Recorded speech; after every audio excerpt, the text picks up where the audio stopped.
जम्मू कश्मीर विधानसभा में अनुच्छेद 773 बहाली के प्रस्ताव को लेकर मुख्यमंत्री नायक सैनी ने कांग्रेस पर साधा निशाना। अनुच्छेद 773 के बहाली प्रस्ताव को मौन समर्थन देकर कांग्रेस ने जनता के साथ धोखा किया है।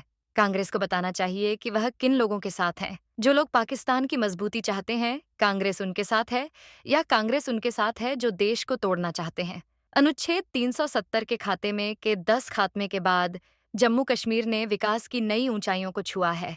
अब्दुल्ला की पार्टी नेशनल कॉन्फ्रेंस और कांग्रेस ने बहुत ही दुर्भाग्यपूर्ण काम किया है। अनुच्छेद 370 के चलते देश की जनता और नेताओं ने बहुत कुछ भुगता था।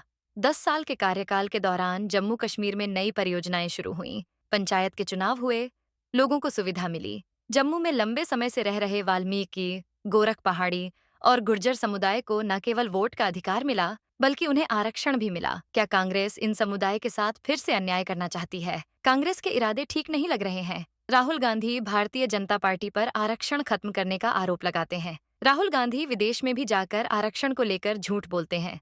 राहुल गांधी वाल्मीकि, गोरख, पहाड़ी और गुर्जर समुदाय के आरक्षण खत्म होने पर क्या कहना चाहेंगे?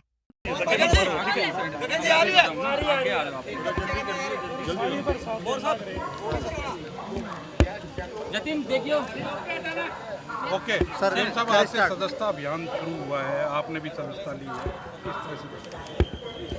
भारतीय जनता पार्टी का सदस्यता अभियान हरियाणा की आज शुरुआत हुई है और उसमें मुझे भी नई सदस्यता ग्रहण हुई है और पार्टी के हमारे उच्च लीडरशिप हरियाणा भारतीय जनता पार्टी के सदस्यता अभियान के हमारे पदाधिकारी उन्होंने आज सदस्यता ग्रहण कराई है। लगभग 5 लाख सदस्य हरियाणा के अंदर बन चुके हैं। हरियाणा को 50 लाख नए सदस्य बनाने का टारगेट वो हमारे पास है और मुझे पूर्ण विश्वास है कि आने वाले समय के अंदर भारतीय जनता पार्टी की नीतियों को लोग जुड़ रहे हैं। आदरणीय प्रधानमंत्री जी के नीतियों को आज देख रहे हैं, उनके साथ जुड़े हुए हैं और भारतीय जनता पार्टी 50 लाख से ज़्यादा मेंबरशिप करेगी। आदरणीय नड्डा जी ने इसका शुभारंभ किया। हमें मात्र 1.5 महीने के अंदर पूरे देश में लगभग 10 करोड़ से ज़्यादा भारतीय जनता पार्टी के लाइव मेंबर बने हैं और हरियाणा भी गति से इसके अंदर आगे शामिल होकर के काम करेगा। आज बैठक हुई है, केंद्रीय मंत्री भी आए थे, क्या प्रोजेक्ट पे चर्चा हुई है? हालांकि उन्होंने भी बताया नहीं, देखिए उसके अंदर आदरणीय मनोहर लाल जी केंद्रीय ऊर्जा एवं शहरी आवास योजना मंत्री, अलग अलग बैठकें उसके अंदर रही। हमारे मंत्रीगण उसके अंदर बैठकों में थे और कई विषयों के ऊपर चर्चा हुई है। बिजली को लेकर के हुई है, आवास को लेकर के हुई है और उसका हरियाणा को बड़ा लाभ मिलेगा। आज बिजली विभाग की बैठक थी, फिर हाउसिंग फॉर हॉल के बैठक भी उसके अंदर थी, उसका बड़ा लाभ मिलने वाला है।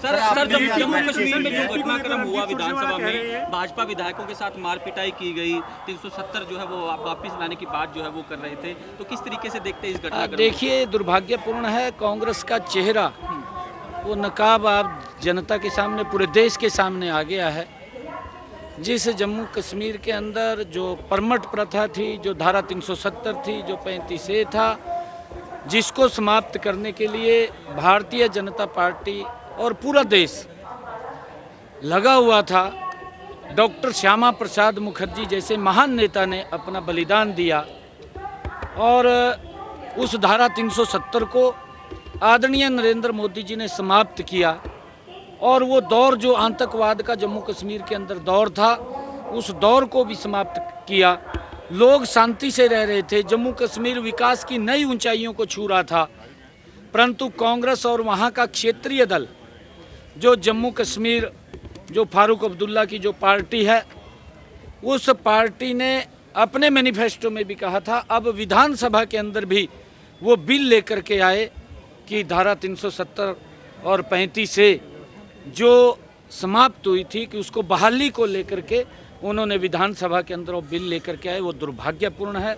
और कांग्रेस ने उसका समर्थन किया है, मौन समर्थन किया है, ये बड़ा दुर्भाग्यपूर्ण है।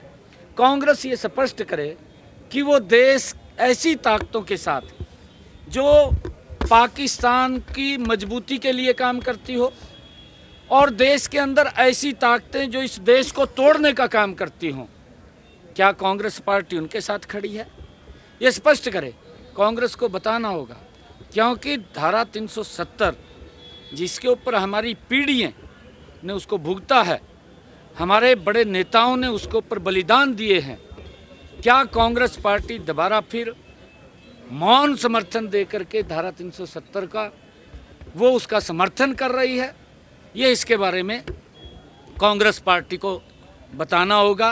क्योंकि आज जम्मू कश्मीर पिछले लगभग 5 सालों के अंदर, 10 सालों के अंदर पिछले विकास की एक नई ऊंचाइयों को जम्मू कश्मीर ने आगे बढ़ा है। नए विकास के नए नए प्रोजेक्ट, नए नए कार्य, चाहे रोड का इंफ्रास्ट्रक्चर है, चाहे लोगों को सुविधाओं की बात है, चाहे पंचायत के चुनाव की बात है। क्या कांग्रेस पार्टी जम्मू कश्मीर के अंदर जो वाल्मीकि समाज, गोरखा समाज और पश्चिमी पाकिस्तानी शरणार्थी या पहाड़ी और गुज्जर के खिलाफ है कि जो उनको सुविधाओं से वो वंचित थे, वोट का भी अधिकार उनको नहीं था, सरकारी नौकरियों के अंदर भी अधिकार नहीं था? क्या कांग्रेस पार्टी उनके साथ फिर अन्याय करना चाह रही है? ये कांग्रेस पार्टी स्पष्ट करे इस बात को लेकर के, वो बताए। क्योंकि जम्मू कश्मीर के अंदर ये इसको जवाब देना पड़ेगा कांग्रेस को कि इनके इरादे ठीक नहीं हैं। कांग्रेस पार्टी फिर 90 के दशक में जो माहौल वाला दौर वहाँ चलता था, उसी दौर को दोबारा कांग्रेस पार्टी लाना चाहती है, जिस प्रकार का उन्हें समर्थन किया है। ये दुर्भाग्यपूर्ण है। कांग्रेस पार्टी को इसके बारे में बताना चाहिए। क्योंकि आरक्षण को ख़त्म करने की बात राहुल गांधी करते रहे हैं, अमेरिका में जा कर के करते रहे हैं। क्या उनकी मंशा ये जम्मू कश्मीर के अंदर स्पष्ट दिखाई दे रही है कि कांग्रेस पार्टी आरक्षण के खिलाफ है? जो मैंने कहा है कि वहाँ के वाल्मीकियों, वहाँ के गोरखा समाज और वहाँ के पश्चिमी पाकिस्तान के शरणार्थी और जो पहाड़ी गुज्जर जो वहाँ पर रह रहे हैं, क्या उनको आरक्षण से वंचित करने की कांग्रेस की कोई साजिश? और जो राहुल गांधी ने अमेरिका में जाकर के कहा कि हम आरक्षण को ख़त्म करेंगे, वो स्पष्ट करे। ये दुर्भाग्यपूर्ण है। खाद के मामले में क्या स्थिति है? क्योंकि रणदीप सुरजेवाला अभी कल फिर चंडीगढ़ में प्रेस कॉन्फ्रेंस कर रहे थे, वो कहते हैं कि सरकार ने स्टॉक ही नहीं मंगवाया और ट्रेन आनी थी सर। आज देखिए, क्योंकि लगातार उसका शेड्यूल बना हुआ है और मैंने पीछे भी ये बात कही थी, आज की टिल डेट तक पिछले वर्ष जितना डीएपी हरियाणा के अंदर आया था उतना हमारे पास पहुंच गया है, आगे भी कमी नहीं है। क्योंकि यूरिया पहले डायरेक्ट आता था, अब थोड़ा घूम करके आ रहा है। यूक्रेन और रसिया के युद्ध के कारण सारा का सारा बाहर से एक्सपोर्ट हमें करना पड़ता है, और जब वो घूम करके आता है थोड़ा समय लग रहा है, और समय लग रहा है, धीरे धीरे करके रैक आ रहे हैं। खाद की कोई कमी नहीं है।